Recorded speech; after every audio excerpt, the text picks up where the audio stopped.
mayoría de ustedes ya me conocen, soy el doctor John Regaray, reumatólogo de la del hospital. Conmigo vamos a hacer algunas clases.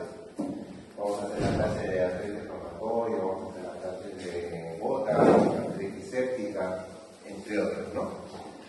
Muy bien, yo siempre procuro que la clase sea lo más simple posible, ¿no? Yo no suelo complicar los temas, así ahondando mucho, profundizando mucho, elevando innecesariamente el nivel de la clase, ¿no? A mí más me interesa que ustedes fijen algunos conceptos, ¿no? Que ustedes tengan las cosas claras en la cabeza y fijen los conceptos importantes de lo que se está tratando. Muy bien, a lo largo de la exposición vamos a decir, de hecho, las preguntas que van a venir en el examen. Así que presten atención, porque cuando yo digo, esto es pregunta del examen, tenganlo por seguro, es pregunta del examen. Y no lo pasen fuera. Inmediatamente, a continuación, tienen la respuesta. Muy bien. El tema de hoy día es artritis reumatoide. Es una enfermedad que probablemente caracteriza bastante bien a la especialidad, ¿no? La carnecita de la reumatología, una de las carnecitas de la reumatología es la artritis reumatoide. Una enfermedad que se suele confundir con la artrosis cuando no se sabe. Sin embargo, son tan diferentes, pero por el conocimiento las podemos confundir, ¿no? Muy bien, siguiente, por favor. Ya. Entonces, la artritis reumatoide es una enfermedad inflamatoria. Entonces, ¿qué es lo que es la artritis reumatoide? Inflama, ¿no es cierto? Es inflama. Es una enfermedad crónica que muy, pero muy rara vez suele curarse, entre comillas. Es una enfermedad que probablemente va a acompañar al paciente desde que aparece hasta sus últimos días. Y es de carácter autoinmune. La etiología exacta todavía se desconoce, sin embargo, hay varios conceptos, hay varias propuestas que tratan de explicar cómo es que aparece esta enfermedad. Muy bien, y tiene como órgano de diana las articulaciones diartrodiales, ¿no? Ustedes saben que hay articulaciones que no se mueven, como por ejemplo las del cráneo. Ahí nunca la artritis reumatoide, a pesar de que ustedes tienen articulaciones en la cabeza. Entonces, compromete básicamente las articulaciones diartrodiales. Miren, todas nuestras enfermedades tienen un montón de síntomas, un montón de signos, un montón de expresión laboratorial, de imágenes, etc. Sin embargo, hay un órgano diana que las caracteriza. Por ejemplo, en la artritis reumatoide tiene un montón de síntomas, de signos, pero lo que la caracteriza es el grado de compromiso articular. En la esclerodermia también tiene un montón de síntomas, de signos, pero hay un órgano que lo caracteriza. ¿Cuál es? La piel. En la polimiositis, los músculos. En el síndrome de Sjögren, ¿qué glándulas? ¿Habrá síndrome de Sjögren en el páncreas? Las glándulas de secreción exocrina. Las de secreción endocrina no pueden afectar. Pero eso no quiere decir que sea el único órgano que afecta, ¿no? Los síntomas y los signos del síndrome de Sjögren son amplísimos, pero ese es su órgano diario. Muy bien. Entonces, en el caso de la artritis reumatoide, igual, ¿no? Su órgano blanco son las articulaciones diartrodiales. Sigamos. Puede producir destrucción articular progresiva con distintos grados de deformidad e incapacidad funcional. Bueno, esto es a lo que apunta en realidad todo el estudio y tratamiento de la artritis reumatoide, ¿no? Y en general de las enfermedades todas, evitar el daño, ¿no? De nada vale que yo le quite el dolor, de nada vale que yo le quite la inflamación, si ese paciente va a llegar en algún momento de su vida a cierto grado de deformidad o cierto grado de incapacidad o discapacidad.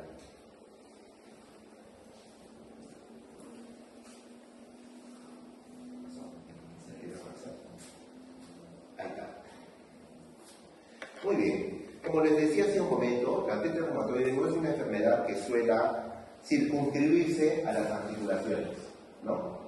A veces cometemos ese error, decimos artritis reumatoide, hay la articulación y pensamos que solamente es una enfermedad de articulación. una enfermedad sistémica. Y como sistémica que es, afecta a varios órganos y sistemas aparte de las articulaciones. Es frecuente encontrar el compromiso pulmonar, por ejemplo.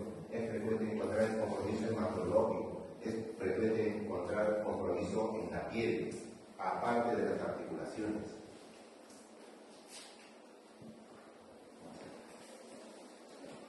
Ahí está. Ahí está. Muy bien, es una enfermedad de distribución mundial, o sea, la vas a encontrar en cualquier parte del mundo. Segundo, puede afectar todas las razas, afecta a cualquiera de los sexos, afecta a cualquier tipo de condición. ¿No? La vas a encontrar tú en todas las etnias, la vas a encontrar en todas las edades. Hay una artritis reumatoide juvenil, ¿no? Que puede empezar a los 2 años, por ejemplo. Hay una artritis reumatoide de inicio senil, que puede empezar en los pacientes de los 70, 80 años, ¿no? En cualquier edad, en cualquier raza. Claro que pueden haber algunas acentuaciones en algunas razas, ¿no? ¿Por qué? Por la característica genética, ¿no? Hay en todos los países, en todas las nacionalidades, etc. Muy bien. La prevalencia a nivel mundial es de 0,3 a 1,2% de la población en general, ¿no? De acuerdo a los estudios que se realicen, de acuerdo a la población que se estudie. Ahora, ustedes dirán, doctor, pero 0,3 a 1,2, ¿no es un porcentaje muy bajo? Sí, bueno, pero multiplícalo por los millones de habitantes que tiene el planeta. Entonces te vas a dar cuenta de la gran cantidad de pacientes con artritis reumatoide que hay en este mundo. La mayor prevalencia es en mujeres, que va de 3 a 5 mujeres por un varón, ¿no? Así es. La mayor incidencia es en las etapas fértiles, como digo, alrededor de los 40 años. Por eso en algún momento se propuso de que quizás la artritis reumatoide tiene una cierta influencia hormonal, porque aparece pues, en las etapas fértiles. Muy bien, sigamos. ¿Cómo es que aparece esta enfermedad? En realidad la artritis reumatoide es una enfermedad multifactorial, ¿no? Aparece por la conjunción de varios factores. El caso es que ustedes van a tener factores genéticos, o sea, necesitan una base genética, en la mayoría de los casos, una base genética, ¿no? Y unos factores ambientales que son los que desencadenan o gatillan esa respuesta. Sea como fuere, aparece una respuesta inmune, se activa el sistema inmunológico. Y este sistema inmunológico nos lleva a una respuesta inflamatoria. Muy bien, por eso es que yo siempre les repito, no hay en la práctica, ¿no? Una forma así interesante de ver las enfermedades inmunológicas es que sucede todo un fenómeno inmunológico que te lleva a un fenómeno inflamatorio y tienes que atender a las cosas. Ustedes habrán visto que en los pacientes con artritis reumatoide le damos antiinflamatorio, pero también le damos medicamentos como el peroxesato, por ejemplo, ¿no? Que es un inmunomodulador. Entonces atendemos tanto a la esfera inmunológica como también a la esfera inflamatoria. Muy bien, sigamos. Ahí está. Muy bien, 20% de los hermanos gemelos, ¿no? Desarrolláramos artritis reumatoide. ¿Qué significa? Si tú tienes 2 hermanos gemelos y no tienes artritis, en el caso del 20% de esto, es lo que no necesitas. Muy bien, poco datos, ¿no? Existe agregación familiar, es decir, si tu papá, tu mamá, ¿no? ha tenido artritis reumatoide, tú tienes una fuerte probabilidad de también desarrollar artritis reumatoide. Es una enfermedad que tiene bastantes bases genéticas, por eso se desarrollan en ciertas poblaciones cerradas, ¿no? Pero como ejemplo, las poblaciones de indígenas de Norteamérica, por ejemplo, ¿no? Donde la prevalencia es mucho más alta de la que se dijo hace un momento, un 2%, de lejos puede llegar hasta el 20%. Muy bien, pero ¿cuál es la base genética, ¿no? O sea, ¿cuál es la condición genética que se debe de tener para que una persona desarrolle artritis reumatoide? Bueno, cuando planteamos ese tema, ¿no? Viene a colación lo que se llama el epítope compartido. Muy bien. Para entender este concepto, ¿no? Nosotros debemos de saber qué cosa es el complejo mayor de histocompatibilidad, es decir, el antígeno leucocitario humano. Y ojo que esto es pregunta de examen. El complejo mayor de histocompatibilidad o el antígeno leucocitario humano es una serie de proteínas, de sustancias que están presentes en la superficie de todas las células del organismo. Es lo que le permite identificar al sistema inmunológico lo que es propio de lo que es extraño. Todas nuestras células tienen este antígeno depositario humano, estas proteínas en la superficie. De tal manera que si va una célula del sistema inmunológico, ¿no?, y se topa con cualquier célula, inmediatamente va a buscar esto. Y si lo tiene, va a decir, ajá, esto es de aquí, y no le va a pasar, ¿no? Es el pasaporte de cada una de las células que nosotros tenemos en el organismo, ¿no? Es el DNI de todas nuestras células. Si se encuentra con algo que no tiene el antígeno depositario humano, el sistema inmunológico dice, esto no es de aquí, e inmediatamente va a proceder a destruir. Muy bien, pero ¿qué tiene de interesante esto?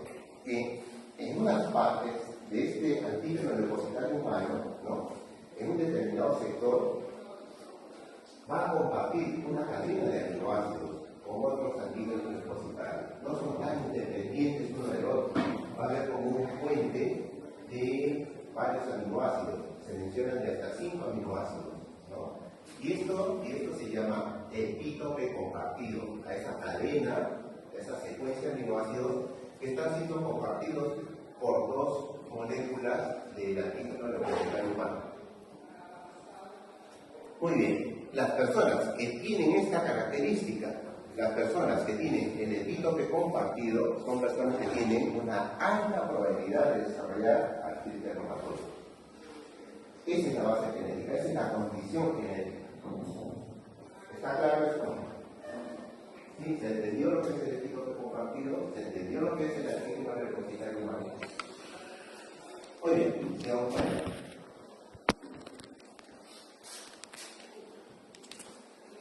Eso es, en resumen, la fisiopatología de la artritis reumatoide. Un emparellado de células y de sustancias y mediadores inflamatorios, ¿no?, que vamos a tratar de entender. Ahorita lo vamos a explicar.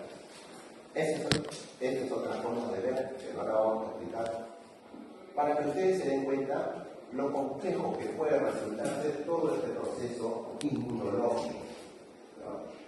Pero lo vamos a tratar de explicar de la manera mucho más sencilla. Muy bien, empecemos. Lo que sucede es que sobre la base genética, ¿no?, del antígeno depositario humano del tipo de R1 o del tipo de R4, que son los que suelen tener este tipo de compartido, bajo las condiciones de algunas para la redundancia, condiciones ambientales, como el tabaquismo, como algunas infecciones, esto de acá se juntan y va a ocasionar un fenómeno que se llama citrulinación. Cuidado, vamos a ver también en la siguiente lámina. Esta citrulinación es el evento gatillo que activa a los linfocitos T, que inmediatamente se van a madurar, se van a diferenciar en dos tipos: el linfocito TH1 y el linfocito TH17. Una vez diferenciados estos linfocitos, el linfocito TH1 va a empezar a producir interferón gamma. ¿Para qué sirve el interferón gamma? Para llamar, para reclutar a otra línea celular, que son los macrófagos y las células plasmáticas. ¿Correcto? Entonces, ¿qué hace el linfocito TH1? Produce interferón gamma para hacer reclutamiento de otra línea celular llamada macrófagos. Y eso también puede hacer preguntas de esa. En cambio, el linfocito TH17 produce interleuquinas, la interleuquina 7 y la interleuquina 17, que más bien sirven para llamar a otras líneas celulares un poquito más suaves, ¿no?, como de repente los eosinófilos, ¿no?, algunos linfocitos B, que son un poco más suaves. Acá quien realmente da miedo es el macrófago, no tiene compasión de nada, y lo vamos a ver más adelante. Muy bien, sigamos.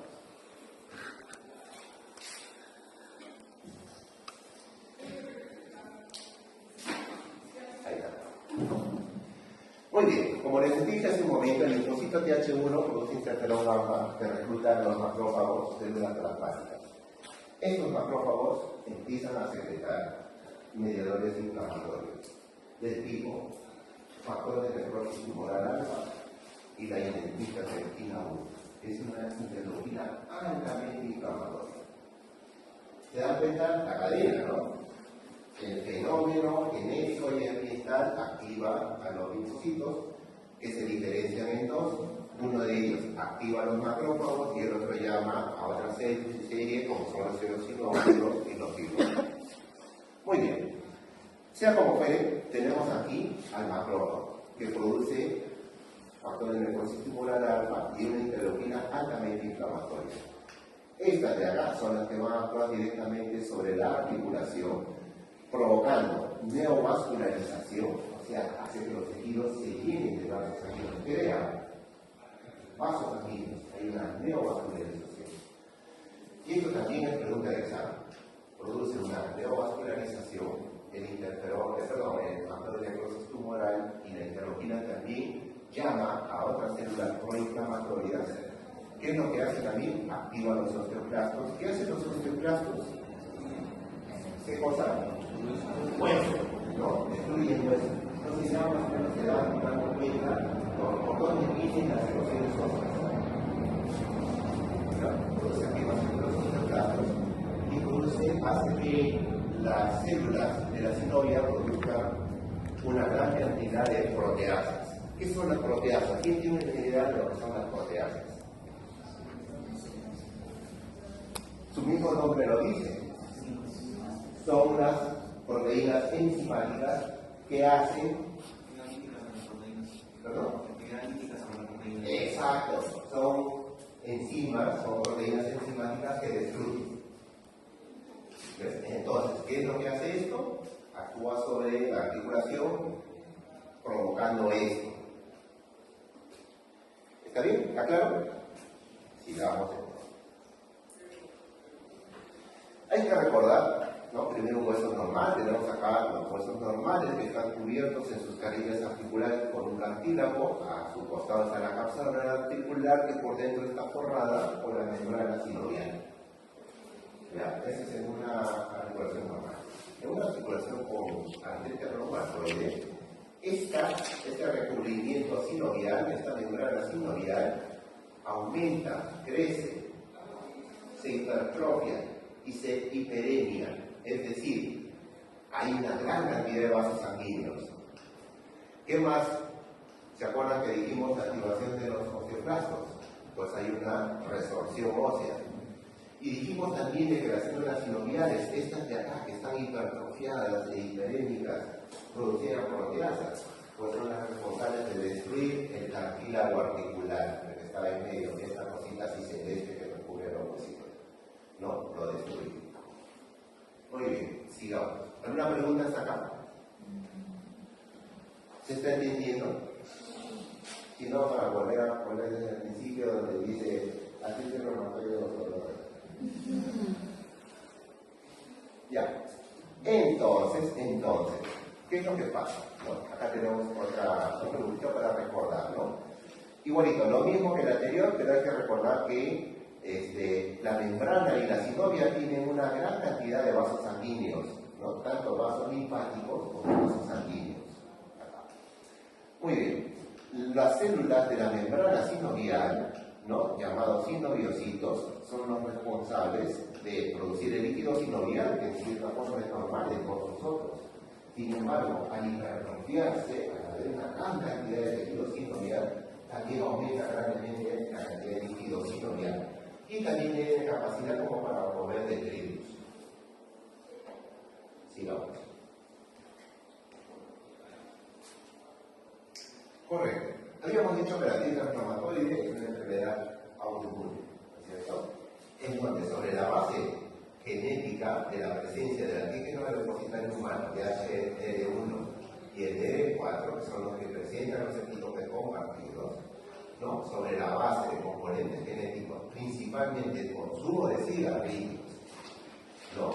Algunas bacterias intestinales Y ahora último, ¿no? Se está relacionando mucho a la presencia de una bacteria llamada Porphyromonas gingivalis, que se ha llevado frecuentemente en los pacientes que desarrollan artritis reumatoide. La Porphyromonas gingivalis, que puede ser pregunta de examen, ¿no? Porphyromonas gingivalis. Por eso, sobre esta base, entonces va a haber una modificación de nuestros propios antígenos, habiendo una alteración en algunas inmunoglobulinas, como la inmunoglobulina G, que es normal, que todos tenemos, ¿no? En algunas moléculas, como el colágeno tipo 2, que está presente en el cartílago, y sobre una proteína, que es la vimentina, que es parte del citoesqueleto de las células. ¿Ya? Allí es donde va a provocar esta alteración, una alteración. ¿Cómo así? Ok. Sucede que en el colágeno tipo 2 y en la vimentina, bajo estas circunstancias que ya hemos hablado, genéticas y ambientales, que va a suceder un fenómeno llamado citrulinación, que consiste en que una arginina es reemplazada por una citrulina. Pero al ser reemplazada ya no es una molécula normal, ya no es un colágeno normal, ya no es una vimentina normal, es una molécula aberrante. ¿No? Como molécula aberrante que es, inmediatamente va a despertar el interés de lo que habíamos dicho, de los linfocitos T, con todo lo que sucede, diferenciación, reclutamiento y todo lo demás. Esto de acá es el que desencadena toda esa reacción. Este es el culpable de que todos los linfocitos se activen. Y toda la cascada, ¿no? Tanto de reclutamiento celular como de producción de mediadores inflamatorios. Y esto sí es pregunta de examen. Muy bien. Ahí vamos en la célula dendrítica, conversando con macrófagos. Vean lo que yo veo. Muy bien, sigamos. Este fenómeno es detectado por las células dendríticas. Y las células dendríticas, a nivel de los nódulos linfoides, le pasan la voz al linfocito T. Y le dicen, oye, por si acaso hay algo que no es de acá, hay algo que no es de este cuerpo. Eso hace que el linfocito T se active. Va a ver, efectivamente, ¿no? Hay moléculas aberrantes y empieza a diferenciarse de H1 de H17. Vamos entendiendo cómo van sucediendo las cosas.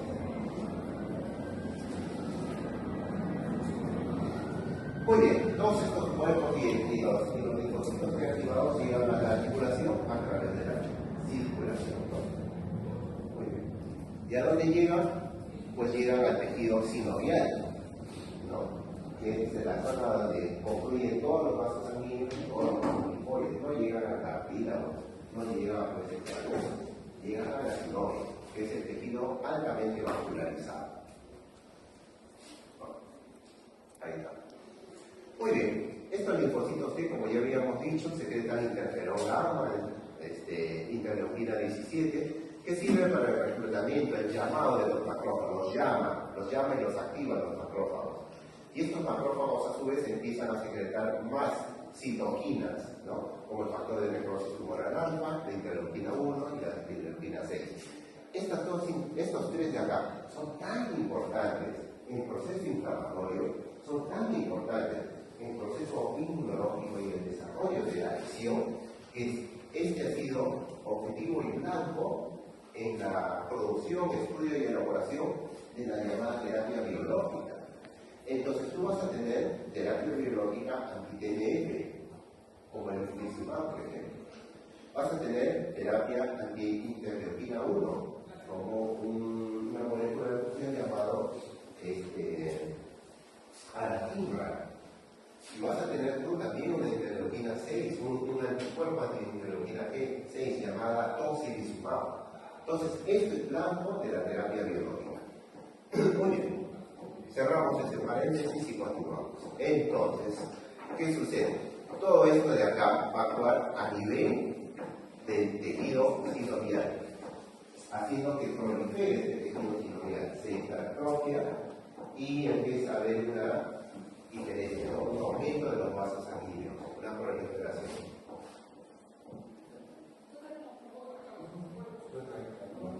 La doctora está cantando una canción.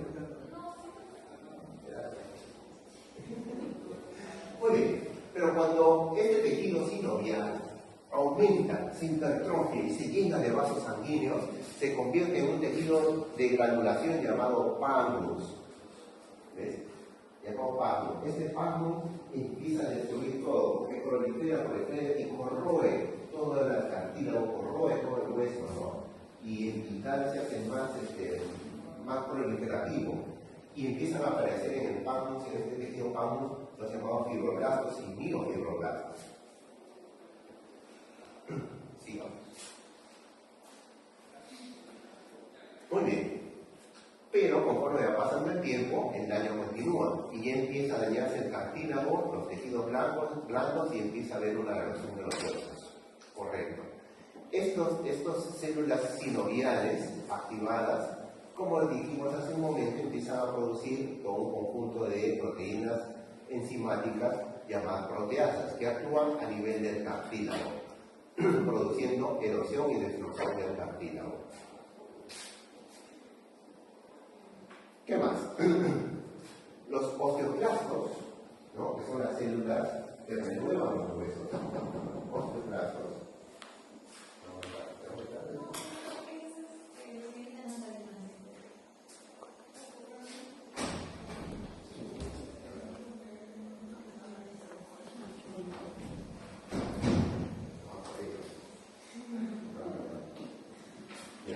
Entonces tenemos, ¿te acuerdas, no? Hemos dicho, los osteoclastos son los que destruyen los huesos fisiológicamente, ¿no? Y eso lo hacen en balance con los osteoblastos, que son los que forman, ellos los destruyen, los otros forman, y así van remojando los huesos. Pero ¿qué pasa, no? Con estos osteoclastos? Sobre su superficie ellos tienen una molécula llamada RAN. Así es, así se llama RAN. Las células T, ¿no? Curiosamente empiezan a desarrollar sobre su superficie una contraparte llamada RAN ligato o RAN L, que se une a la proteína RAN de los osteoclastos como si fuese una llave y una cerradura, activando el osteoclasto, haciendo que este empiece a degenerar hueso en una mayor cantidad, o sea, inclina la balanza hacia la erosión ósea, habiendo pues una destrucción, pero no es en cualquier hueso, no es en cualquier parte del hueso, es en el hueso que está por debajo del cartílago, llamado el hueso subcondral, el hueso subcondral. Entonces vamos viendo toda la fisiopatología de la destrucción articular, ¿no es cierto? Muy bien. Por otro lado también, los linfocitos T, las células sinoviales, van a empezar a producir una gran cantidad de anticuerpos. Para empezar, habíamos dicho más adelante, ¿no?, que había una alteración en la estructura de la inmunoglobulina G, del cartílago del colágeno, del cartílago tipo 2 y de la intestina. ¿Qué pasa con la interleuquina G? En una parte llamada fracción FC de su estructura va a haber una alteración, justamente por la citrulinación. Ahí también pues encontramos que hay algunas moléculas que son citrulinadas, ¿no? En la estructura misma de la interleuquina G hay algunas partes que son de actinina y también sufren citrulinación, especialmente en su fracción FC, así se llama. ¿Y qué cosas son los anticuerpos? ¿Qué cosa es el factor reumatoide? No es otra cosa que es una inmunoglobulina M dirigida contra la fracción FC de la inmunoglobulina G. Ese es el factor reumatoide. ¿Se entendió? Ya. Muy bien. Y los anti-CCP, bueno, CCP significa péptido citrulinados, o sea, son anticuerpos contra esas proteínas que fueron citrulinadas. Son proteínas directas contra ellas. Y que también sirve para hacer el diagnóstico de la citrulinación. Si a una persona yo le encuentro antipéptidos citrulinados, quiere decir que está citrulinando confirma la artritis reumatoide. Muy bien, sigamos. ¿Se entiende, no? Si no, por favor avisen a la práctica. Muy bien. Estos anticuerpos pues activan el sistema de complemento, ¿no? Activa el sistema y de repente inmunología ya vino. Activa el sistema de complemento, no. Ocasionando la cascada inflamatoria y la inflamación y la impulso. Por otro lado, también habíamos dicho que hay una angiogénesis, ¿no? Un aumento en la cantidad de vasos sanguíneos. Esto hace de que llegue más sangre a la articulación y como llega más sangre, hay más células inflamatorias y hay más inflamación. ¿Sí? Ok, pero la articulación no es la única afectada. Nos habíamos dicho de que hay muchas partes que se ven afectadas, como por ejemplo a nivel de los músculos, ¿no? Estos mediadores inflamatorios, el factor de necrosis tumoral, interleuquina 1, la 6, ¿no? Lo que van a hacer es ocasionar una proteólisis. ¿Y cuál es la mayor reserva de proteínas del cuerpo? En los músculos. Entonces producen una proteólisis, se empieza a destruir en los músculos. Muy bien. En la piel, ¿qué va a aparecer en la piel? Por ejemplo, van a aparecer nódulos reumatoides, que son unas bolas, sobre todo en las zonas de flexión y las zonas de presión, como por ejemplo los codos, las rodillas. Aunque también se pueden encontrar nódulos reumatoides en el pabellón articular, en el escroto también van a aparecer, que son como bolas formadas por un núcleo necrótico y rodeadas de macrófagos. Muy bien. También básicamente es un núcleo necrótico, encima hay una gran cantidad de histiocitos semiempalizada y encima todo un conglomerado de macrófagos. Eso es lo que constituye todos los reumatoides. A nivel cerebral, ¿qué pasa?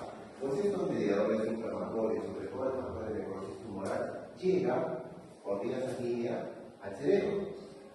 Pero en el cerebro pues, están los centros reguladores de la temperatura. Y estimulan a estos centros reguladores de la temperatura, ocasionando fiebre de origen central. Tu cerebro se equivoca y eleva la presión arterial.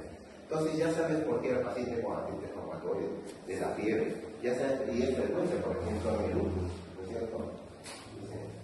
Es común ver fiebre en el paciente. Y le buscan infección y dolor. A nivel de los pulmones, ¿no? Una de las células que se activa también en todo este proceso son los fibroblastos. ¿Y qué hacen los fibroblastos?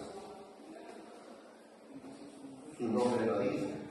¿Qué hacen los fibroblastos? Fibrosan. Y si hay una gran cantidad de fibroblastos en el pulmón, ¿qué va a pasar? Fibrosis pulmonar. Fibrosis pulmonar. Muy bien. También se ven afectadas las pleuras, ocasionando inflamación de la pleura, y cuando una pleura se inflama, produce una perfusión pleural. ¿Qué más? Estos son ejemplos, ¿no? A nivel del hígado. Estos mediadores inflamatorios a nivel del hígado lo que van a hacer es estimular al hígado a que produzca esta sustancia llamada epsilina. ¿Y qué cosa hace la epsilina? La epsilina bloquea la absorción del hierro. ¿Ya? Y en haber mucho hierro, pues van los macrófagos y lo destruyen, ¿no? Y esa es la causa por la cual vamos a encontrar anemia en los pacientes con artritis reumatoide. ¿Ves? Ya sabes por qué, de dónde viene la anemia. Y en los vasos sanguíneos lo que va a ocasionar es placas arteriomatosas y vasculitis. Sigamos. Muy bien. Dentro de las manifestaciones clínicas articulares para motivar, ¿quedó claro cómo es la fisiopatología de la artritis reumatoide? Sí, porque eso va a ser el tema principal en el examen. ¿Ya? Muy bien, dentro de las manifestaciones clínicas, ustedes van a encontrar de que en la artritis reumatoide el dolor y la inflamación articular es simétrica, lo cual no necesariamente significa que sea en espejo. O sea, si te duele el pulgar derecho, no necesariamente te tiene que doler el pulgar izquierdo. ¿Ya? Estamos hablando de áreas. Te puede doler la cuarta metacarpofalángica y la segunda la cuarta metacarpofalángica derecha y la segunda metacarpofalángica izquierda. pero ambas pertenecen a la misma área articular y eso ya se considera simétrico. ¿Me dejas entender? ¿Sí? Entonces, el dolor y la inflamación en la artritis reumatoide es simétrica. Tiene la mayoría de las veces un inicio insidioso. Primero sienten un dolor, les duele por acá, les duele por acá, y luego se va sumando más, conforme va pasando el tiempo, y luego se agrega la tumefacción, primero leve, y luego se va haciendo un poco más intensa, o sea, va de menos a más. A diferencia, por ejemplo, de otras enfermedades, como en el caso de la gota, en la cual hoy día no están bien, y para mañana amaneces con una circulación sumamente tumefacta y dolorosa. Se instaura en cuestión de horas. En cambio acá es insidioso, el pulso es progresivo y se acompaña de rigidez matutina, es decir, el paciente te dice, doctor, cuando yo me levanto estoy duro, especialmente en las manos duras, no las puedo no mover, estoy así como robotizado, estoy duro, las rodillas duras, las manos duras. Y luego, en el transcurso de las horas, en el transcurso de la mañana, poco a poco va soltando, así la actividad. Llegan a las 11, 12 y ya soltó por completo. Puede haber rigidez matutina en otras enfermedades, como por ejemplo la artrosis. Pero tú te levantas, ¿no? Sientes la rodilla rígida, pero das unos pasos y a los minutos ya soltó. En cambio, en la artritis reumatoide te puede durar toda la mañana. ¿Ves? Mínimo para arriba. ¿Qué más? Hay compromiso de manos, y esa es una característica que compromete las articulaciones más pequeñas.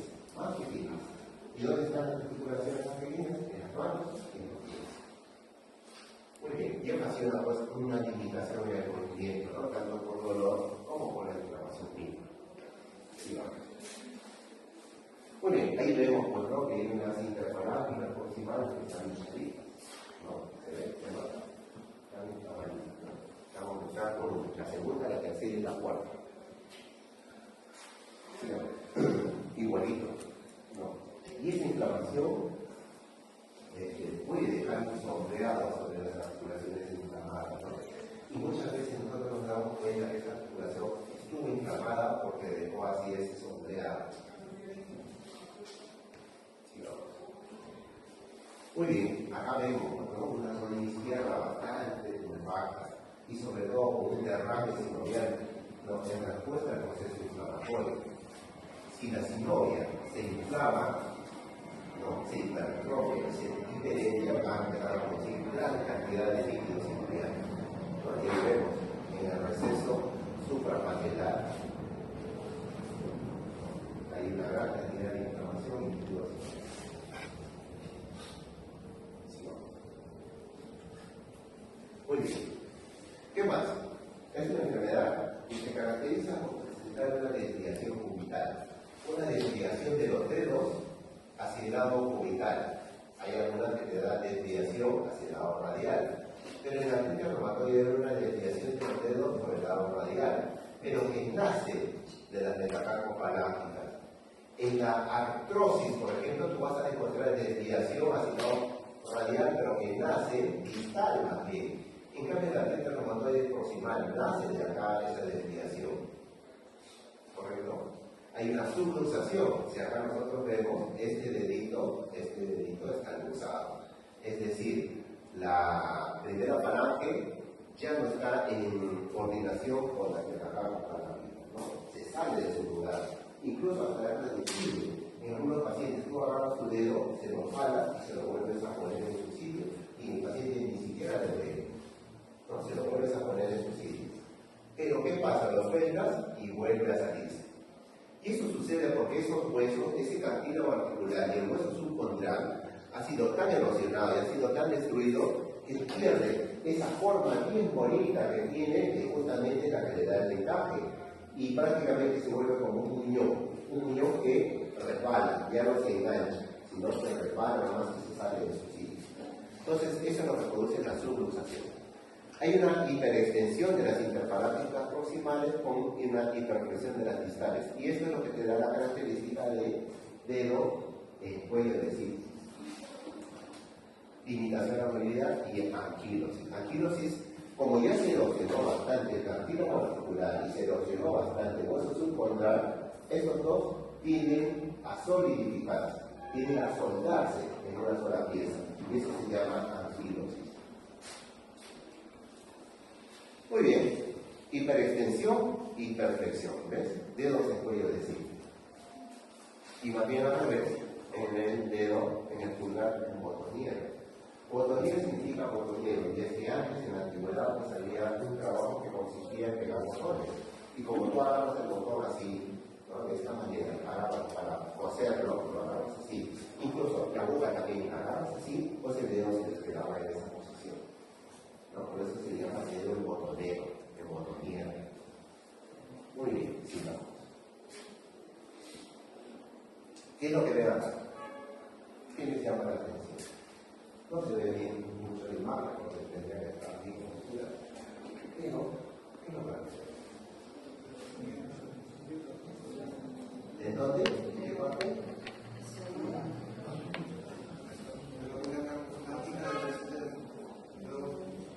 Miren esa muñeca, está totalmente anquilosada. Ya las superficies articulares están tan destruidas que este hueso radial se está pegando ya a los huesos del carpo. Se está soldando los huesos del carpo. Y ahí en la placa se ve una gran inflamación. Este huesito está yendo a la anquilosis, esa articulación, a la anquilosis. Muy bien, sigamos. ¿Qué más? Muy bien, forma de algunas formas de presentación, ¿no? De la forma de cómo es que comienza, ¿no? De acuerdo a la instalación de los síntomas. Lo más común es que sean lentos, insidiosos. A veces aparece agudo, ¿no? Y eso se le llama una de atípicas. Hay formas atípicas, pero la mayoría, el 80%, inicia de forma lenta e insidiosa, ¿no? Se instalan los síntomas de forma lenta e insidiosa.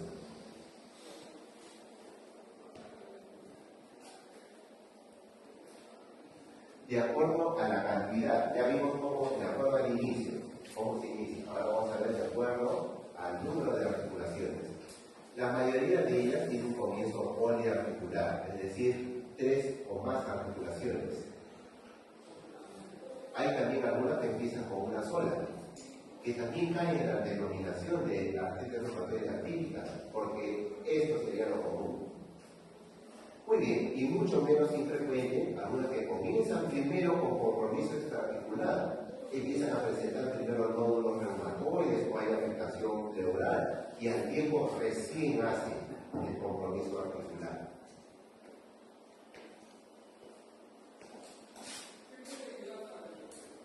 De acuerdo al tipo de articulación, lo más común es que comprometan pequeñas articulaciones, y esa es la definición de la artritis reumatoide, de inicio insidioso, poliarticular y de pequeñas articulaciones. Esta es la artritis reumatoide clásica. Algunas pueden empezar por grandes articulaciones, pero no es lo más común. Y algunas empiezan comprometiendo tanto las pequeñas como las grandes al mismo tiempo, en el mismo orden de frecuencia. Muy bien, debemos de tener en cuenta de que hay algunas formas especiales, como el reumatismo palindrómico, que se caracteriza por episodios de inflamación y dolor articular que al cabo de un tiempo, que pueden ser horas o de algunos días, se autolimita y desaparece. Y al cabo de un tiempo variable, que pueden ser semanas o meses, realmente vuelven a hincharse las articulaciones y al cabo de unas horas se apagan. ¿No? Eso se llama reumatismo palindrómico. Muy bien, hay enfermedades de predominio sistémico, sí, hay artritis reumatoide cuyo principal componente es más bien extraarticular. Se puede iniciar en las edades avanzadas, como ya les dije, ¿no? Y hay algunas pacientes con artritis reumatoide que presentan nodulosis, o sea, esos nódulos reumatoides que les había hablado, ¿no? En gran cantidad. Están en los codos, están aquí en las metacarpofalángicas, en las interfalángicas distales, en las rodillas, en las orejas, en todas partes. Se llenan de esos nódulos. Son formas especiales. Seguimos pasando. Muy bien, esos son los nódulos reumatoides, ¿no? Es la manifestación más frecuente a nivel de la piel, que llega al 20% de los pacientes con artritis reumatoide, que presentan nódulos reumatoides. Son incoloros, son más o menos que van de 0,5 a 3 centímetros de diámetro, ¿no? Sobre la variación de zonas de presión, y también ¿no? puede ser pregunta de examen. ¿Cómo estaba constituido un nódulo reumatoide? Pues tiene una zona nefrótica, fibrinoide, rodeada de todo un conjunto de histiocitos puestos así en empalizada, como si estuvieran todos alineados, ¿no? Se alinean y envuelven a este centro nefrótico. Y encima de estos histiocitos empalizadas, un conjunto de macrófagos que los rodean. Eso es un nódulo reumatoide.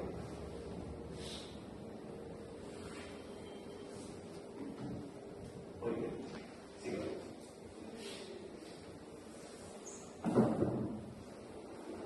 En cuanto a las manifestaciones hematológicas, pues el perfil del hemograma en la artritis reumatoide es bastante característico. Puede haber una leucocitosis y una trombocitosis porque en algún momento los leucocitos y las plaquetas podrían funcionarse como si fueran reactantes de fase aguda. Entonces, hay una leucocitosis y una trombocitosis en respuesta a la inflamación. Pero en cambio hay anemia. En la mayoría de los casos es una anemia sarcopénica, como habíamos visto, el segmento del hierro, ¿no? Una anemia sarcopénica, puede haber una anemia megaloblastica, o también podrías encontrar un paciente con artritis reumatoide con aplasia, una anemia plástica porque hay una aplasia medular, pero que está más relacionado con los medicamentos que se puedan utilizar para la artritis reumatoide. En sí, el perfil es leucocitosis, anemia y trombocitosis. ¿No? Más, menos, más. A diferencia del perfil de lupus, que todo es menos. ¿No? Leucopenia, anemia y trombocitopenia. ¿Está bien? También le gusta el estado. Sí, vamos. Dentro de las manifestaciones extraarticulares a nivel pulmonar, ¿no? Vamos a ver de que tú puedes tener una pleuritis en el 17 o 20% de los casos, es decir, una inflamación de las pleuras. Pueden haber incluso nódulos pulmonares que son igualitos a los nódulos reumatoides, pero que se presentan en el parénquima pulmonar. ¿No? Puede haber una bronquiolitis y una fibrosis pulmonar en el 20% de los casos.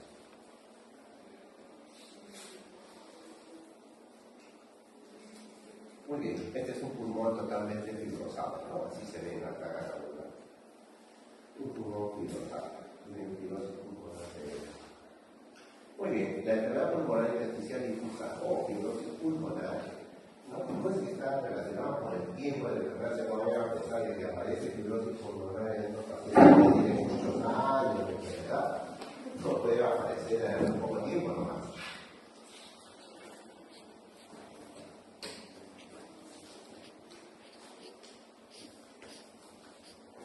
Sigamos.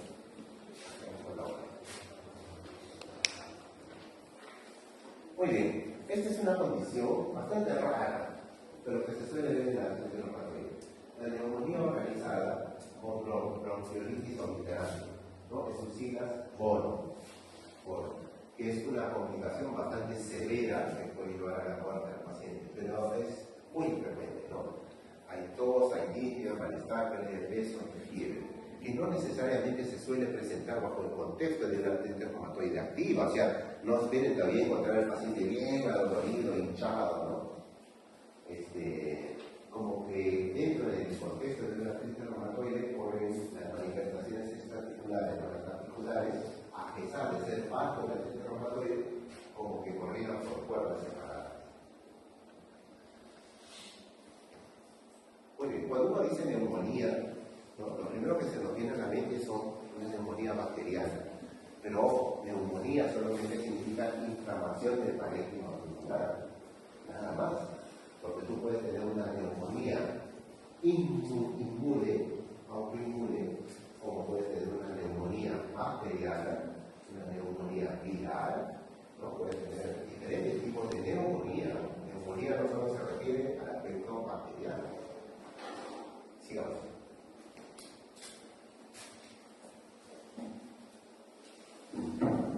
Ok, acá tenemos por ejemplo los nódulos reumatoides, ven esos puntitos de ahí, pues es lo mismo que aparecía aquí en los podos, ¿no? En las orillas, pero a nivel del parénquima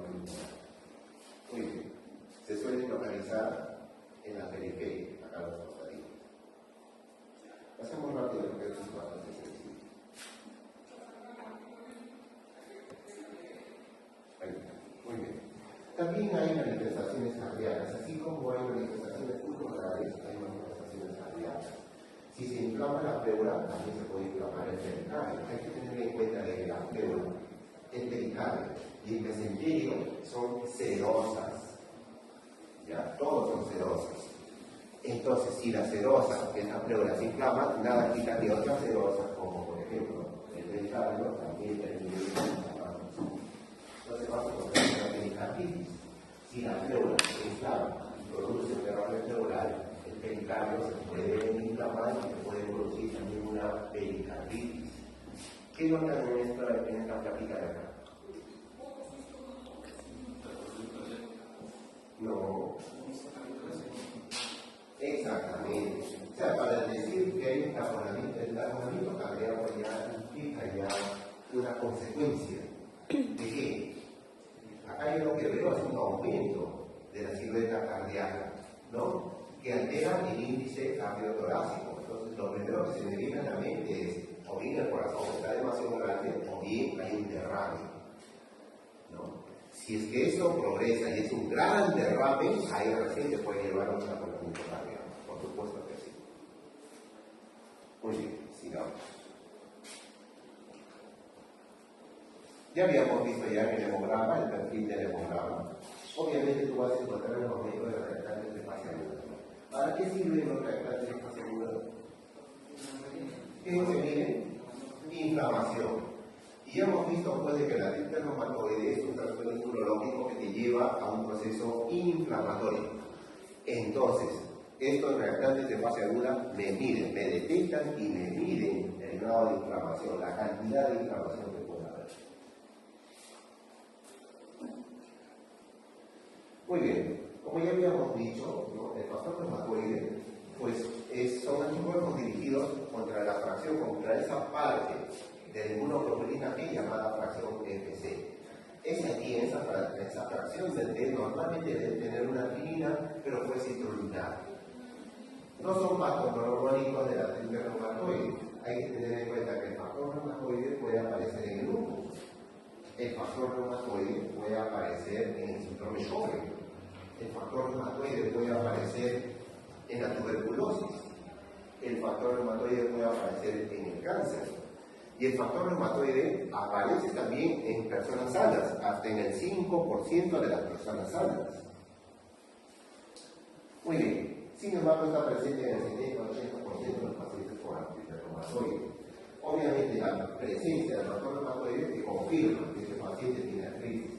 Pero si es negativo, no lo niega, porque tú puedes tener un cuadro clínico fuertemente sugerente de artritis reumatoide, pero que tiene un factor reumatoide negativo. A eso se le llama artritis reumatoide seronegativas. Muy bien.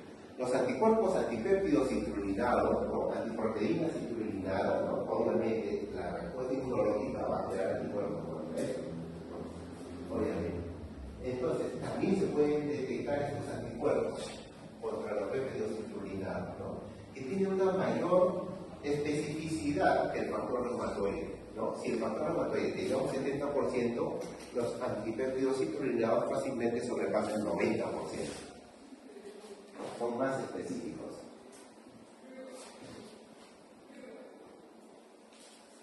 Muy bien. La artritis reumatoide puede tener diferentes tipos de curso, puede evolucionar de diferentes formas. La más común es la línea que está en medio, ¿no? Donde tiene periodos de exacerbación y valles en los cuales la enfermedad está más tranquila.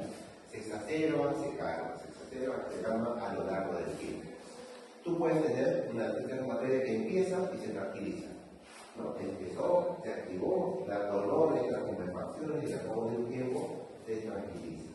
Y la paciente está bien durante varios años, 10 años, 15 años, de pronto nuevamente vuelve a aparecer la artritis reumatoide. Muy bien. Los que sí están así fregados son los que tienen el tercer curso de evolución, porque empiezan a aparecer los síntomas, estos evolucionan rápidamente, se intensifican y toda su vida están con dolores e hinchazones, que por más que tú hagas, no le pones corticoides, le das terapia de nada, no se están todo el tiempo adoloridos y inflamados. Son esos pacientes que terminan pues, bastante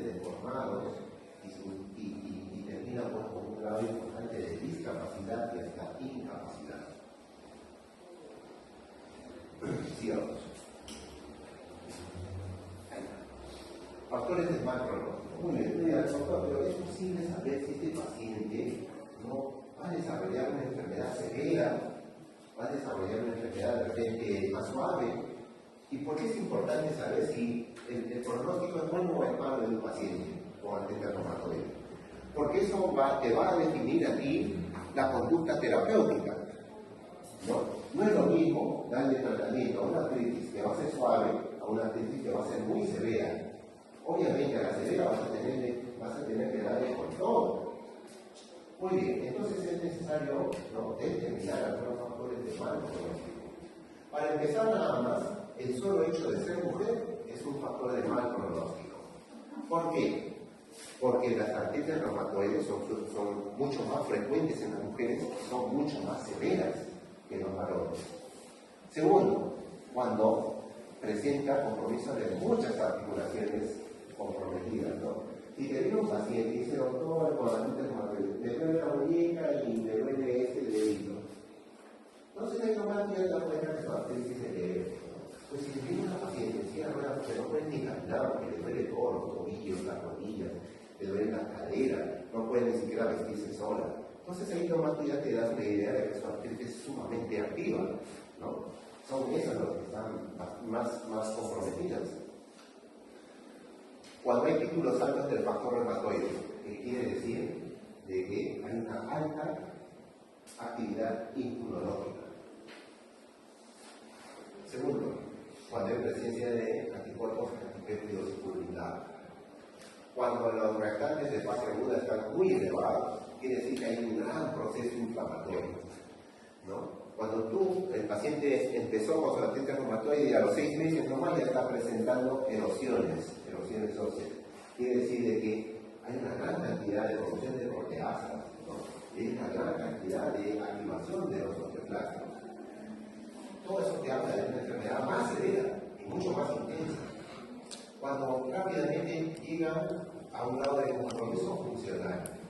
Una paciente que empezó, digamos, en febrero su enfermedad, y estamos ya en septiembre y ya te viene con limitación funcional. Puede entrar en silla de ruedas, puede entrar en el factor. Dice el doctor, no puedo ya pegar, no puedo agarrar el cuchillo, no puedo pegar, no me puedo ya vestir sola porque me duele, no estoy muy limitado. Mire, no puedo estirar mi codo porque cuando quiero estirarlo me da mucho dolor. Entonces, todas esas cositas te hablan de una enfermedad muy severa y muy intensa. Sigamos. A esas personas, a esas pacientes, pues le tienes que dar tratamiento con todo. No le vas a dar, no la vas a mandar a su casa solamente con un diclofenac con 5 miligramos de prednisona. Tienes que ser bastante severo. ¿Qué más? Pacientes con manifestaciones extraarticulares. Todo eso se habla de agresión, Si es que hacemos un estudio genético y le encontramos a estos pacientes que tienen un HLA, del tipo de R4 o del tipo de R1, porque son las que suelen tener el tipo de compartido. Y la presencia del tipo de compartido es señal de una enfermedad sumamente severa y agresiva. Se pone también bajo nivel socioeconómico, porque lamentablemente acá en el Perú, los medicamentos para la artritis reumatoide no están tan al alcance de los pacientes. Por ejemplo, en el Instituto Nacional de Medicamentos, y a través del SIC, del Seguro Integral de Salud, proporciona. Si no es bastante limitado por la fruta, podemos encontrar ahí un metotrexato o una sulfasalazina. Y en la mayoría de los casos, el paciente va a la farmacia y le dice, no hay, se acabó. Ahora, que lo vaya a comprar, de repente son muy caros, Y siempre ustedes en todas las enfermedades van a encontrar que el nivel educacional es un factor de riesgo. Cuando el paciente tiene cierto grado de entendimiento, comprende cuáles son los alcances de su enfermedad, comprende cuánto de agresivo puede ser esta enfermedad y las implicancias que pueda llegar a tener, las complicaciones que puede y las secuelas que pueda tener el paciente, Entiende y por ello lleva un tratamiento bastante ordenado y disciplinado. Un paciente con nivel de educación bajo no te va a entender, no le va a dar una debida importancia. Y solamente te va a buscar cuando ya no pueda hacer nada, cuando ya esté bien rematada, y eso lo vemos en la práctica. Los pacientes que se desaparecen 6 meses y recién se curan, cuando ya no pueden ni siquiera caminar.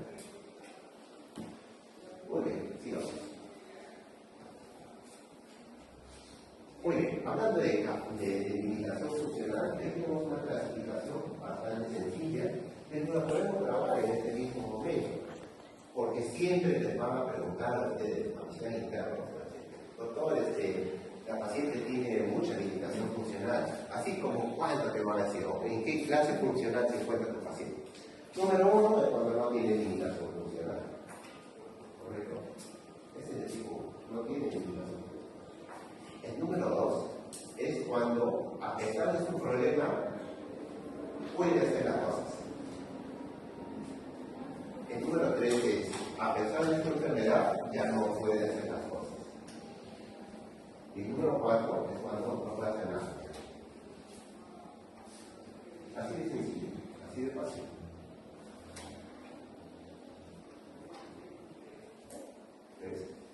La 1 puede hacer de todo. La 2 tiene una restricción, pero todavía lo puede hacer. Sí, doctor, me duele mucho, no, pero con la costa puedo, ¿qué te digo? Puedo pelar a las papas, pero para picarlas ya le tengo que decir a mi hija que lo haga. Entonces tiene una restricción, pero aún todavía puede hacer algo. La clase funcional 3 tiene restricción y ya tiene incapacidad para hacer la mayoría de las cosas. Doctor, ya no puedo ni pelar, pero sí puedo vestir, puedo comer yo solo.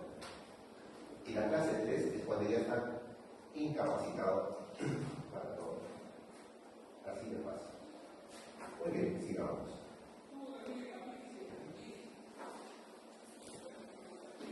¿Qué complicaciones puedes tener en la artritis reumatoide? Bueno, la artritis reumatoide es una enfermedad a veces como consultiva, de confuso. Hay una atrofia muscular y también hay una atrofia ósea. Ustedes saben que el hueso en la mayoría son proteínas y así como estos mediadores inflamatorios producen proteólisis en los músculos, también producen proteólisis en los huesos, ¿no? Y están bastante activados esos macrófagos. Entonces es una enfermedad que rápidamente lleva a la osteoporosis. Otra cosa, es bien común encontrar esto, una subluxación atlantoaxial, es decir, el atlas y el axis se resbalan uno del otro, provocando subluxación. Y esto es importante, ¿ya? Porque el paciente te va a ir avisando a lo largo de la consulta, te va a decir, ¿cómo me duele el cuello? Y tú vas a pensar que es una cervical, un dolor muscular, listo. Y le das por ahí sus relajantes musculares, con lo cual le quedan más las cosas, porque al aflojar los músculos, esto se repara más todavía. Salvo que te recuerdes que hay algo que se llama subluxación atlantoaxial y le pides una radiografía, en la cual vas a ver todo esto, ¿no? Y le vas a decir, bueno, vamos a controlar bien tu enfermedad, pero vas a tener que usar el collarín. ¿Por qué? Porque si esto llega a grados extremos, la médula ósea va a sufrir tal grado que se va a lesionar y el paciente va a quedar parapléjico. Muy bien.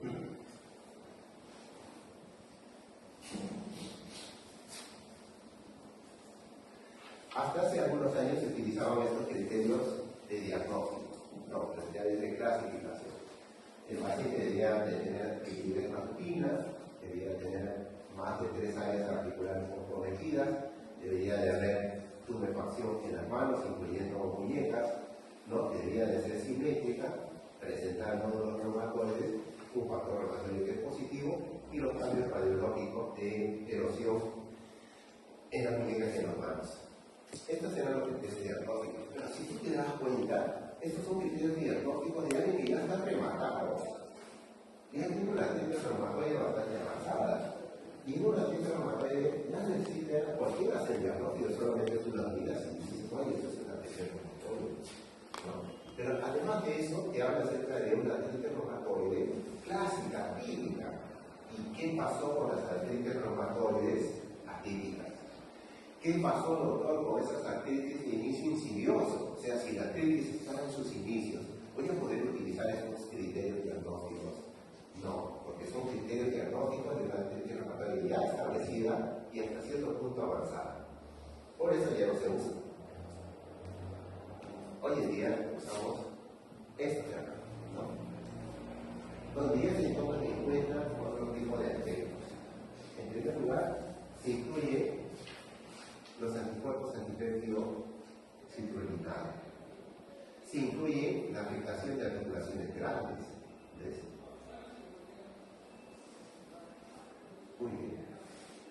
¿Qué más? Se incluyen los reactantes de fase aguda. Y se incluyen además el tiempo de duración, desde que empezaron los síntomas. Entonces, ya se le da peso e importancia ahora, ¿no? Cuando se habla de circulación de daño, por ejemplo, aquí estás hablando de una artritis reumatoide no tan típica, porque lo típico de la artritis reumatoide es que sea pequeñas articulaciones. Pero acá ya vamos a hablar, ¿no? De 2 a 10 articulaciones ya le están dando cierta puntada. Una sola no, porque podría ser artrosis, pero ya cuando se presentan 2 o más, ya no es una artrosis. Así es. Muy bien, sigamos.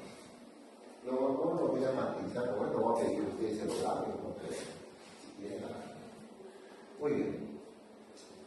Pero en el tratamiento de la artritis reumatoide no solamente es la base, pues, de cuánto de permiso a la enfermedad, si lo voy a dar en exacto, qué cosa es no. Primero, tú tienes que ver si el paciente tiene capacidad de poder realizar actividad física.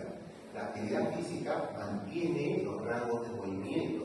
La actividad física mantiene el trofismo muscular y el trofismo de los huesos. Por ahí empecemos. Segundo, el descanso. Los pacientes con artritis reumatoide, los pacientes con enfermedad oncológica inflamatoria, no tienen dar tiempo para descansar. ¿Por qué? Porque como ustedes bien saben, durante el descanso, durante el sueño, es donde se repone todo lo que se ha gastado. ¿No es cierto? Llega más cantidad de oxígeno, llegan nutrientes, ¿no? Las articulaciones se desinflaman. Muy bien, fisioterapia, ¿no? La fisioterapia no solamente te calma el dolor, te puede bajar la inflamación, diferentes terapias. También va a conservar el trofismo muscular y el trofismo óseo, ¿no? Y hay diferentes formas de aplicar terapia. Puedes aplicar desde el calor local, el masaje, el ultrasonido, los rayos láser, la corriente eléctrica, ¿no? El tanque de Java, ¿no? De Papúa, etc. Bueno, y la alimentación también es importante. Todos estos son aspectos que tú vas a tener que conversar con tu paciente con artritis reumatoide. No solamente decirle, ya señora, vas a tomar esto, le haces su receta y listo, le explicas cómo va a tomar y lo vas a aplicar. Porque te va a regresar mal. Los medicamentos no lo hacen todo. Tienes que hablar eso con tu paciente, ¿no? Y especialmente la alimentación. Una dieta rica en proteínas y baja en azúcares. ¿Por qué baja en azúcares? ¿Alguien sabe? Porque los azúcares y los carbohidratos son elementos proinflamatorios. ¿Ya? Si tú te quieres desinflamar de algo, deja de consumir azúcares y carbohidratos. ¿Sí? Y es bien fácil, ¿no? Es bien fácil. Con la alimentación con las actividades que realizamos, a veces no nos alimentamos bien, ¿no? Y decimos, doctor, se desmayó, se ha y se me hinchan los intestinos. Bueno, deja de consumir carbohidratos y azúcares y vas a ver cómo vuelve la normalidad. Y es verdad, los azúcares y los carbohidratos dentro del organismo se transforman en azúcares. ¿Se acuerdan de bioquímica? ¿Cómo pasamos bien o pasamos raspando bioquímica? Hay un ciclo, ¿y quién me dice esto? Un ciclo en el cual los carbohidratos se convierten en azúcar. El ciclo de... Yo no me acuerdo, estoy preguntando a ustedes. Aprendemos todo. Y viene a nivel, no sé si estaré seguro, ¿no? El ciclo de Cox.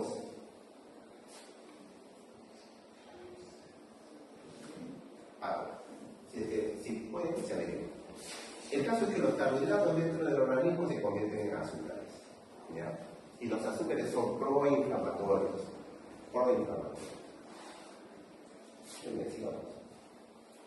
Muy bien, ¿qué más? Ahora sí, pasemos a la parte farmacológica. De cajón, tienen que pasar los pacientes pues, por un antiinflamatorio, un AINE, ¿no? Porque si están inflamados, lo que tenemos que hacer es desinflamarlos. Entonces les vamos a dar un AINE. Y para eso nosotros tenemos los AINEs clásicos, como por ejemplo el ibuprofeno, el naproxeno, el ketoprofeno, ¿no? ¿Qué más tenemos? El piroxicam, el meloxicam, ¿qué más? El diclofenaco. Esos son los AINEs clásicos, ¿no? Muy bien. Inhiben tanto la cicloxilasa 1, que es la constitutiva como la ciclofenasa 2, que es herbicida. Y bueno, y también si desean, tienen acá los selectivos COX-2, como el celecoxib, el etolicoxib, el parecoxib, ¿no? Pueden utilizar cualquiera de ellos. Muy bien. Y también van a usar ustedes los corticoides, que también es otra de las piedras angulares en el tratamiento de la artritis reumatoide, en la intención de bajar la inflamación y calmar el dolor, porque ni los AINES ni los corticoides te van a controlar la enfermedad. ¿Correcto? No te van a controlar la enfermedad, no lo puedes adorar de AINES, darle un montón de corticoides y la enfermedad va a continuar. De repente, sin dolor, sin inflamación, pero va a continuar. Muy bien. En cuanto a los corticoides, nosotros les solemos dar prednisonas en consultorio, entonces que van desde los 5 miligramos a los 15, en promedio 10. Es la dosis que se da para mantenimiento de los pacientes que van al consultorio. Cuando están sumamente inflamados, lo que nosotros solemos hacer es hospitalizar al paciente para pasarle los llamados mini pulsos de metilprednisolona. ¿Y en qué cantidad? En más o menos 125 a 150 miligramos durante 3 días. O sea, es una dosis mayor. Si en consulta le damos 10, en hospitalización nosotros le damos 150, 125, ¿no? 10 veces más, 15 veces más, pero ya por menos tiempo, con la intención de apagar toda esta inflamación. Muy bien. También se podrían utilizar otros medicamentos, como por ejemplo la dexametasona. Pero tengan en cuenta de que la dexametasona es sumamente pushingoide, ¿no? Si el paciente hace en 3 meses pushing con la prednisona, con la dexametasona lo va a hacer en 15 días. Es bien pushingoide. Por eso no se suele dar. El delcazapón es una buena alternativa porque no tiene los efectos adversos de los demás. Sin embargo, es más suave, ¿no? Si tienes un paciente con artritis reumatoide activa, es difícil que te tumben la inflamación con el delcazapón. Quizás parece que ya están desinflamados como dosis de mantenimiento. Entonces, cada uno de ellos tiene su pro y tiene su contra.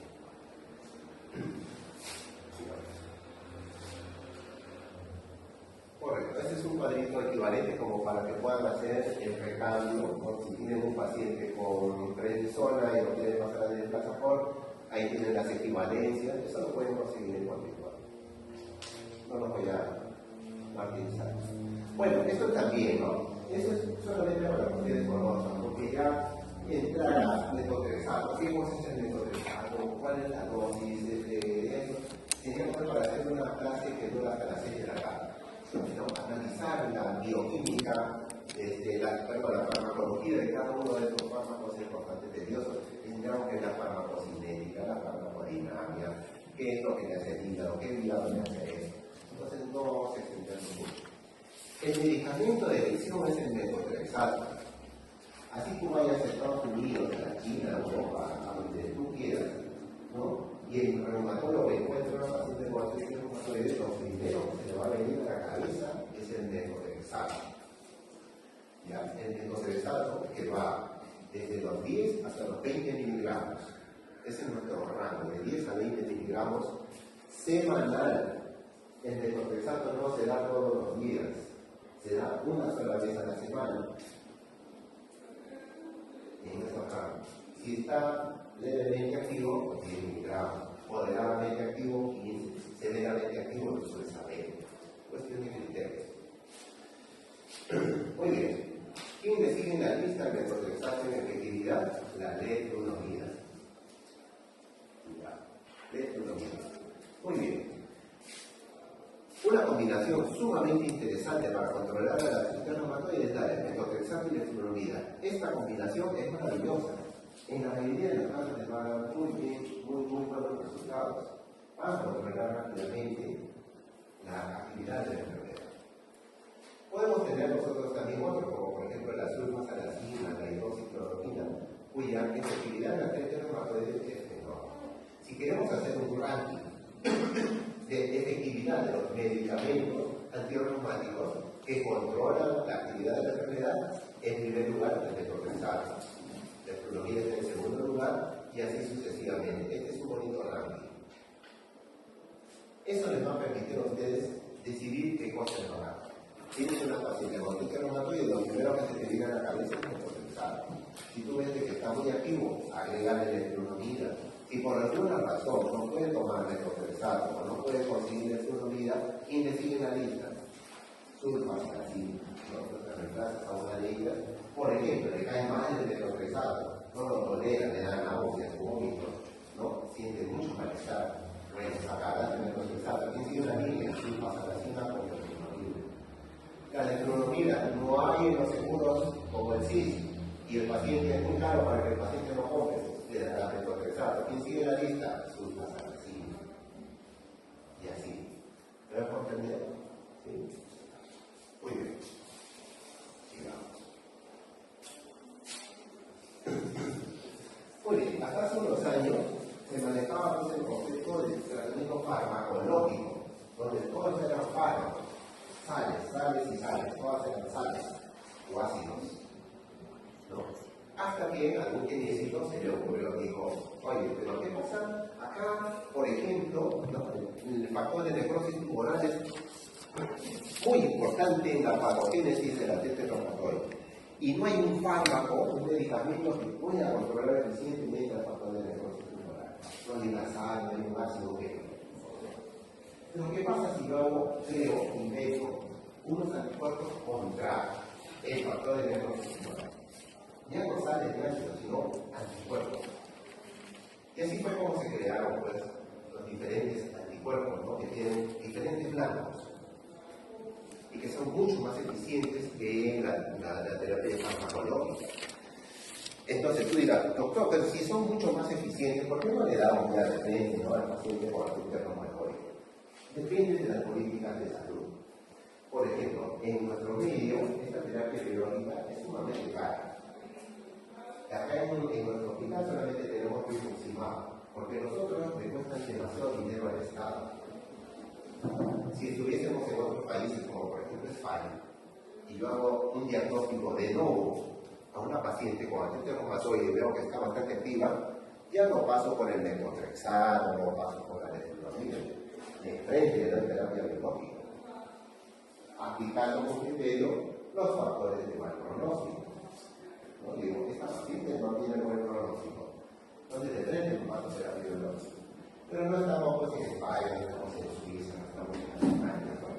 Entonces, caballero, nomás tenemos que seguir trabajando con nuestro methotrexato, nuestra metodología y hacer una selección bastante, un buen tamizaje para decidir este paciente pasa a terapia biológica porque yo tengo que cuidar a pocos recursos. Entonces, no paso a cualquiera terapia biológica. ¿No? Muy bien. Sigamos. Acá también tenemos un cuadrito de más de lo mismo, ¿no? Factor de necrosis tumoral y diferentes compuestos biológicos. Listo, terminamos. Muy bien. ¿Alguna pregunta? En este caso, lo desencadenante se mencionó que es una parte genética y otra parte con un extrato. En este caso mencionó, por ejemplo, el tema de infecciones. ¿Hay alguna Sí, se han planteado, por ejemplo, algunas infecciones virales, ¿no? Se han planteado también el papel que puedan tener las hormonas, porque si tú te das cuenta, es mucho más frecuente, sobre todo los estrógenos, es mucho más frecuente en mujeres y en etapas fértiles. Entonces, eso llevó a pensar que de repente los estrógenos podrían tener cierta intervención en la patogénesis de la artritis reumatoide. Pero eso tampoco explicaría por qué la artritis reumatoide son varones. No es que todas las artritis reumatoides necesariamente deban tener todos estos factores. Hay algunos pacientes con artritis reumatoide que no tienen HLA-DR4, no tienen HLA-1, por ejemplo. No tienen el efecto de copa. Por eso es que hasta ahorita, hasta este momento, todavía no es más claro, ¿no? A ciencia cierta, no hay un modelo que me explique con todas las artritis reumatoides. ¿Otra pregunta? Doctor, para los pacientes mujeres mayores que tienen invierno, que tienen infiltraciones, cuando el agua no sería, ¿infecciones más inflamatorias que otras enfermedades? No, El dolor y la sensibilidad articular es común y frecuente en todas las enfermedades reumáticas. La artrosis es bastante común. Y todas las enfermedades que se puedan dar con compromiso articular tienen esa característica. Duelen más durante el frío, en el invierno, y duelen menos durante el verano. ¿Por qué? Bueno, se relaciona porque cuando hace frío hay una baja constricción, ¿no? Entonces hay menor flujo de sangre y eso hace que duela. Son muy susceptibles. ¿Otra pregunta? Cuando se escucha de un paro mexicano que se da a las dosis, y esa dosis es el fármaco que nos han cambiado. ¿Cuál es la pregunta? Por ejemplo, una gente grave, Ya. Miren, hasta hace unos años, ¿no? Se manejaba el concepto de la pirámide terapéutica. Creo que eso conversamos la última vez en la práctica. Venía una paciente con artritis reumatoide y el reumatólogo decía, bueno, vamos a darte aires, ¿no? Y le daban aires, le daban piloxicam, ibuprofeno. A los 3 meses regresaba el paciente y decía, doctor, sigo igual, ¿no? Claro, todo me cae un poquito, pero sigo igual. Pero sabe que ya me quema el estómago. Ya te voy a dar otros aires, le cambiaba de aire. Regresaba a los 3 meses con lo mismo. Ahí el médico le decía, muy bien, entonces a los años te voy a agregar corticoides. Y le daban dexametasona, que le calmaba bastante bien, ¿no? Pero era momentáneo. A los 3 meses, 6 meses regresaba el paciente y decía, doctor, me duelen las articulaciones, se me siguen hinchando, sigo teniendo dolores en el estómago, pero aparte de eso, mire, y estaba pues, con un síndrome de Cushing, pero tremendo, ¿no? Entonces el doctor decía, ay, sigue doliendo, voy a tener que subirte la dosis de los corticoides, pero mira cómo estoy, ¿qué prefieres? ¿Quedarte inválida o estar cachetón? Entonces le subían pues las dosis de los corticoides, ¿no? Y así, entonces iba pasando el tiempo, no había un tratamiento tan efectivo, ¿no? Y al pasar el tiempo empezaban a aparecer ya daños estructurales debido a la erosión ósea y la destrucción del cartílago. Es decir, empezaban a venir ya de forma. Entonces la pirámide terapéutica iba cada vez haciéndose más ancha. Empezaba con aires, luego aires más corticoides, aires más algo más, y así iba subiendo. Muy bien. Hoy en día eso ya es intangible. Si tú encuentras a una paciente, haces el diagnóstico inicial de artritis reumatoide, aplicas tus criterios de mal pronóstico, tus factores de mal pronóstico, y te das cuenta que ese paciente tiene una artritis reumatoide muy intensa, muy agresiva y con factores de mal pronóstico, no vas a empezar pues dándole tímidamente una pasita. Ahí lo que solemos hacer es darle con toda la enfermedad, ¿no? Incluso podemos iniciar con terapia doble y en algunos casos hasta con terapia triple. Le damos metotrexato, leflunomida y sulfasalazina. Así, de inicio, ni bien se diagnosticó, tiene mal pronóstico y le doy con todo. ¿Por qué? Porque es mucho más fácil, primero, controlar a la enfermedad y luego ir disminuyendo las dosis e ir sacando a una enfermedad que ya está controlada, a que yo le dé una cosa y luego tenga que seguir aumentando y más buscando el control. Me dejé entender en esa idea. Y ese es un concepto que ustedes van a aplicar en la especialidad que ustedes hagan. Si son neumólogos, son de repente gastroenterólogos, tienen una enfermedad al frente, le dan con todo. Porque es más fácil, una vez controlada, ir sacarlo. Listo, no se hace problema. Ese es el concepto actual de la terapia, ¿no? Bastante agresivo. ¿Qué más? ¿Tienen hambre? Yo también. Vamos a almorzar.